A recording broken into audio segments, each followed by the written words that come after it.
ঘটনা একটু শুনুন তো সুভা, কোথা থেকে কিভাবে কখন টেনশন করো না।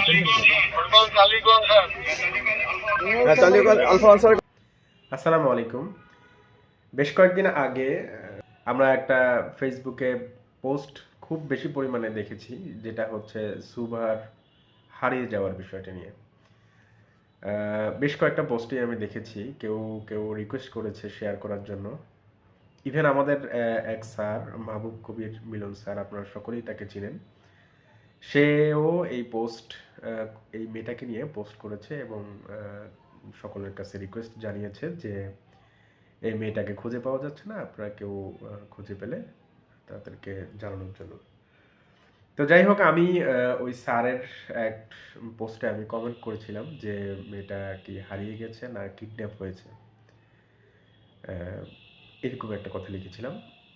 তো যখন লিখি তখন আসলে আমার মনের মধ্যে একটা প্রশ্ন জাগে যে মেয়েটা এটা হয়তো হারিয়ে যায় নাই কিংবা কিডন্যাপও হয় নাই, মেয়েটা হয়তো বয়ফ্রেন্ডের হাত ধরে চলে গেছে, অর্থাৎ আমরা সহজ বাংলা যেটা বলি, পালিয়ে গেছে বয়ফ্রেন্ডের হাত ধরে। যাই হোক,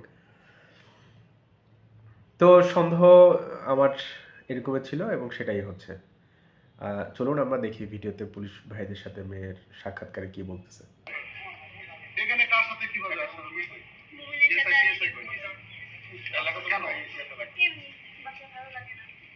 ওর সঙ্গে কিভাবে পরিচয়? মেয়েটা পুলিশ ভাইয়ের সাক্ষাৎকারের উত্তর দিল, এমনিতেই বাসায় ভালো লাগতেছে না, এই জন্য মেয়েটা তার বয়ফ্রেন্ডের সাথে পালিয়ে গেছে। দেখেন একটা জিনিস, আপনারা সকলেই মানে চিন্তা করুন যে এখনকার জেনারেশন, মেয়েটার বয়স 11 হবে মেবি। এই 11 বছর বয়সে সে কত বড় একটা ডিসিশন সে নিয়ে ফেলছে। তার বয়ফ্রেন্ডের হাত ধরে সে বাবা মাকে ফেলে চলে গেছে। এটা কি আদৌ ওর সঠিক সিদ্ধান্ত? মোটেই না। এই সিদ্ধান্তটা সম্পূর্ণই ভুল। আর এই ভুল সিদ্ধান্তটা ও নিছে কখন? যখন ও কিশোর বয়স, একেবারেই জ্ঞান পরিপক্ক হয় নাই তখন। তো এই দোষটা কি মেয়ের? জীবনেও না, কখনোই মেয়েটার দোষ না। কিংবা এই ভুল, একই ভুল যদি কোনো ছেলেরাও করতো, সেটাও ছেলের দোষ হতো না। এটা আমি সম্পূর্ণ বাবা মায়ের দোষ দিব। এর কারণ হচ্ছে বাবা মা এই ছেলে বা কিংবা মেয়ের প্রতি, এই মেয়েটার প্রতি প্রপারলি নজর দেন নাই, গাইড দেয় নাই, যে কারণেই মেয়েটা এই রং ডিসিশনটা নিয়েছে। চলুন আমরা পুলিশ ভাইয়ের সাথে মেয়ের আর কি কথোপকথন হচ্ছে দেখি।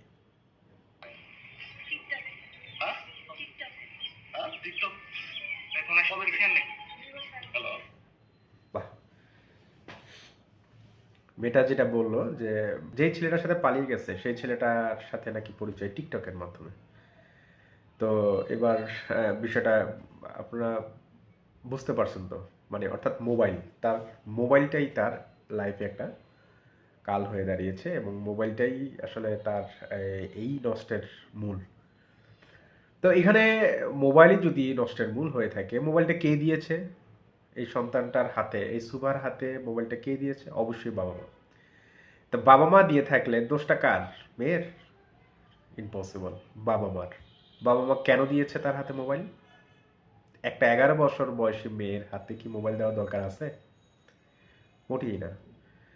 হ্যাঁ, তার লেখাপড়ার বিষয়, স্কুলের জন্য যদি কারোর সাথে মানে বান্ধবীর সাথে কথা বলতে, সেটা তার মার মোবাইল দিয়ে কথা বলতে পারতো, বাবা মোবাইল দিয়ে কথা বলতে পারতো, কিন্তু বাবা মা ওইভাবে তাকে হ্যান্ডেল করেনি। বাবা মা পার্সোনালি তাকে একটা মোবাইল দিয়ে দিয়েছে। পার্সোনালি মোবাইল দেওয়ার কারণে সে টিকটকে ইনভলভ বা ফেসবুকে ইনভলভ। টিকটক ফেসবুকে ইনভলভ হওয়ার পর যেটা হওয়ার সেটাই হয়েছে। যাই হোক, আমরা দেখি আর কি বলতেছে। তারপরে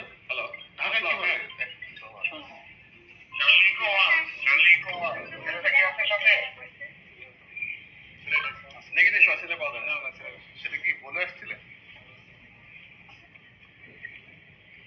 না, একটু আমি একটু চেষ্টা করেন।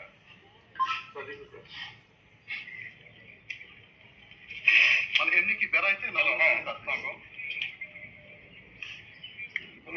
হ্যাঁ, বলো। পুলিশ ভাইয়েরা বিভিন্নভাবে কথা বের করে নেওয়ার চেষ্টা করতেছে, অর্থাৎ ছেলেটা কি সত্যি বয়ফ্রেন্ড না রিলেটিভ কেউ, কিংবা ও যে আসছে ওর বাবা মাকে বলে আসছে কিনা, আহ, এটা পুরো তথ্যটা নেওয়ার জন্যই মূলত চেষ্টা করতেছে। যাই হোক, আমরা শুনি।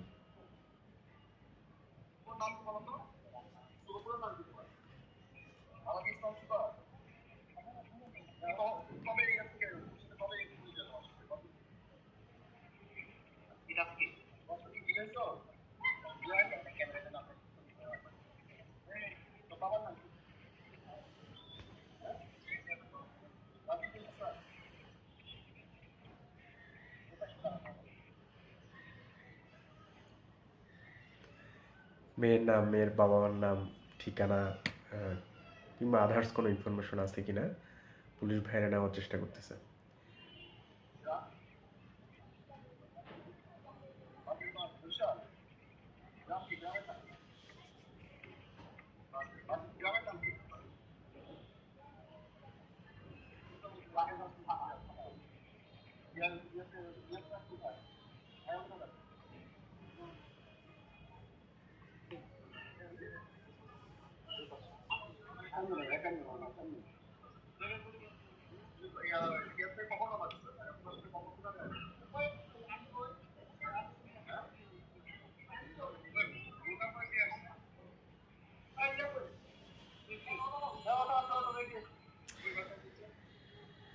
মেয়েটা বলতেছে পুলিশ ভাইয়ের সাথে বাড়ির ঠিকানা বলতেছে, এবং ছেলেটার সাথে কিভাবে আসলো সেটা বলতেছে। কি একটা দুঃখজনক একটা বিষয়, মেয়েটার বয়স মাত্র 11 বছর। বাবা মা এত মানে এত লেজি কিভাবে হয়, এতটা ব্যাকডেটেড কিভাবে হয়, বাবা মা এতটা ব্যাকডেটেড, আমি বলবো ব্যাকডেটেড কিভাবে হয়। এত নিউজ হচ্ছে প্রতিনিয়ত, পেপার পত্রিকায় কিংবা আদার্স, টিকটক, ফেসবুকে, কিভাবে মেয়েরা ছেলেরা নষ্ট হয়ে যাচ্ছে প্রতিনিয়ত। এত কিছু দেখার পরেও যদি কোনো বাবা মা তার ছেলে মেয়েকে মোবাইল ছেড়ে দেয়, বা এভাবে নষ্ট হওয়ার জন্য যে মূল চালিকা শক্তি, মূল যে চাবিকাঠি মোবাইল, সে মোবাইলটা একটা 11 বছরের মেয়ের হাতে কিভাবে তুলে দেয়, আমার আসলে বুঝে আসে না। এই মেয়েটার কিচ্ছু হতো না যদি মেয়েটার হাতে মোবাইলটা না দিত। এই মেয়েটার হাতে মোবাইলটা দেওয়ার কারণেই মূলত আজকের এই করুণ পরিণতি। চলুন দেখি কি বলে।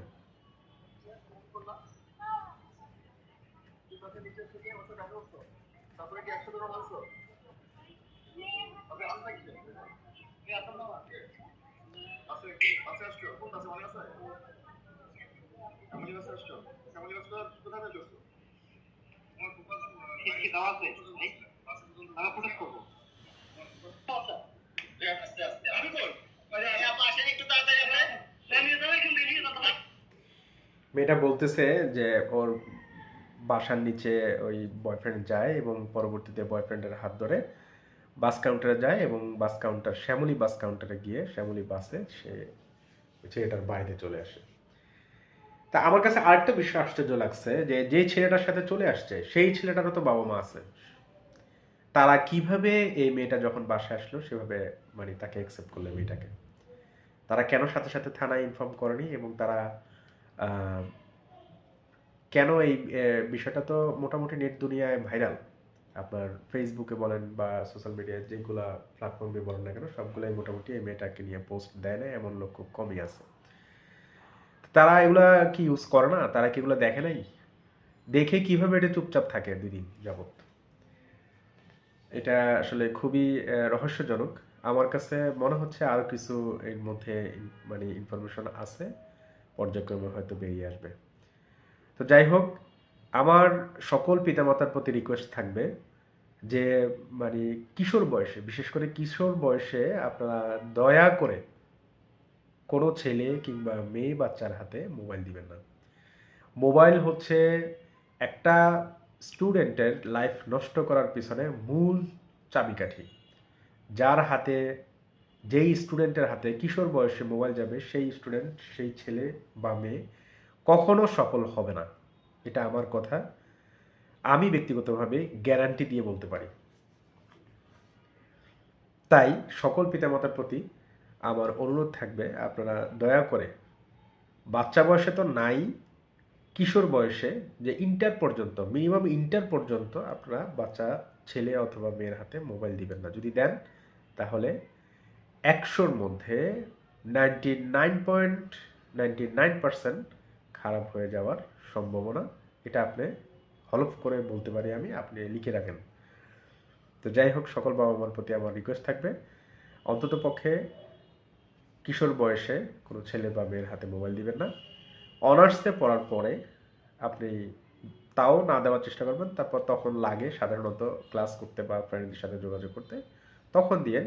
কারণ তখন দিলে সেটা মানা যায়, বা তখন লাগতে পারে বা লাগে, তখন দিবেন। কিন্তু তার আগে খবরদার আপনারা বাচ্চা ছেলে কিংবা মেয়ের হাতে মোবাইল দিবেন না। যদি দেন সেক্ষেত্রে এরকমের করুণ পরিণত হবে, এর চাইতেও আরও খারাপ করুণ পরিণত হতে পারে, সেজন্য প্রিপেয়ার থাকবেন।